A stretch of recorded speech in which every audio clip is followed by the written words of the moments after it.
ఈ కొత్త అద్దం మీ చర్మ సమస్యలను కూడా చూపిస్తుందట. పూర్తి వివరాలకు చదవండి రేపటి సాక్షి దినపత్రిక. నిర్మల్ జిల్లాలో కురుస్తున్న భారీ వర్షాలకు కడెం ప్రాజెక్టుకు వరద పోటెత్తింది. ప్రాజెక్టు 18 గేట్లను ఎత్తి దిగువకు నీటిని వదులుతున్నారు అధికారులు. ఇన్ఫ్లో 1,94,039 క్యూసెక్లు కాగా అవుట్ఫ్లో 2,48,378 క్యూసెక్లుగా ఉంది. కడెం ప్రాజెక్టు పూర్తిస్థాయి నీటి మట్టం 700 అడుగులు 7.603 టీఎంసీలు కాగా ప్రస్తుత నీటి మట్టం 694.300 అడుగులు 6.198 టీఎంసీలుగా ఉంది. కడెం ప్రాజెక్టు వరద ఉధృతిని అధికారులు ఎప్పటికప్పుడు మానిటరింగ్ చేస్తున్నారు.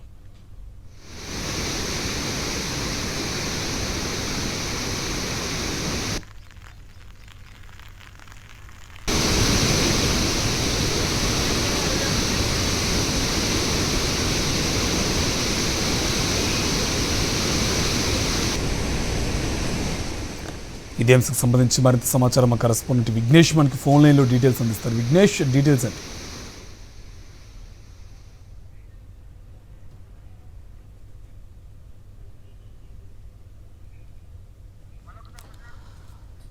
విఘ్నేష్, డీటెయిల్స్ అంటే ఇప్పుడు నిర్మల్ జిల్లాలో కురుస్తున్న భారీ వర్షాలకైతే కడెం ప్రాజెక్టుకు వరద పోటెత్తుంది. ఇన్ఫ్లో అవుట్ఫ్లో కూడా చాలా ఎక్కువ ఉన్నట్టు తెలుస్తుంది. డీటెయిల్స్ అండి. ఖచ్చితంగా ఉమ్మడి ఏదైతే ఆదిలాబాద్ జిల్లా వ్యాప్తంగా కూడా భారీ ఎత్తున వర్షాలు కురుస్తున్నాయి. నిర్మల్ జిల్లాలో కురుస్తున్న వర్షాలు అలాగే ఎగువ ప్రాంతంలో కురుస్తున్న వర్షాలకి కడెం ప్రాజెక్టుకు వరద ఉధృతి కొనసాగుతుంది. పెద్ద ఎత్తున వరద వస్తుంది. ఇంత అప్రమత్తమైన కడెం ప్రాజెక్టు అధికారులు ప్రాజెక్టుకు ఉన్న మొత్తం 18 గేట్లకు 18 గేట్లు ఎత్తి నీటిని దిగకూడుతున్నారు. మొత్తం పూర్తిస్తారు. ఎందుకంటే గతంలో వరద పోటెత్తినప్పుడు గతంలో ఇబ్బంది అయినప్పుడు ఏర్పడ్డ సమస్యలు ఇప్పుడు మళ్ళీ పునరావృతం కాకుండా ఉండాలని చెప్పి ముందు జాగ్రత్తగా 18 గేట్లు ఎత్తి పూర్తి స్థాయిలో నీళ్లు పూర్తి స్థాయిలో నీళ్లు దిగగలుగుతున్నారు.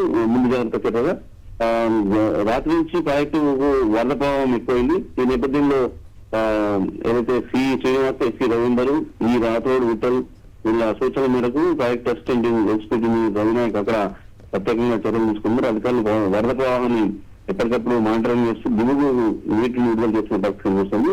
అయితే దాదాపు 1,90,000 క్యూసెక్ల ఇంట్లో వస్తుంది. ఈ నేపథ్యంలో దాదాపు 2,39,000 క్యూసెక్ల నీటిని దిగగలుగుతున్నారు. అయితే కడెం ప్రాజెక్టు పూర్తి స్థాయి నిలబడటం ఏదైతే 700 అడుగులు ఉందో దానికి ఇప్పటివరకు అయితే 694 అడుగులకు చేరుకుంది.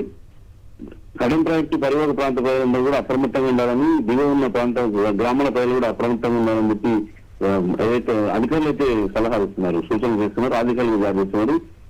నది వైపు ఎవరు కూడా వెళ్ళవద్దని కూడా చెప్తున్నారు. Thank you Vignesh.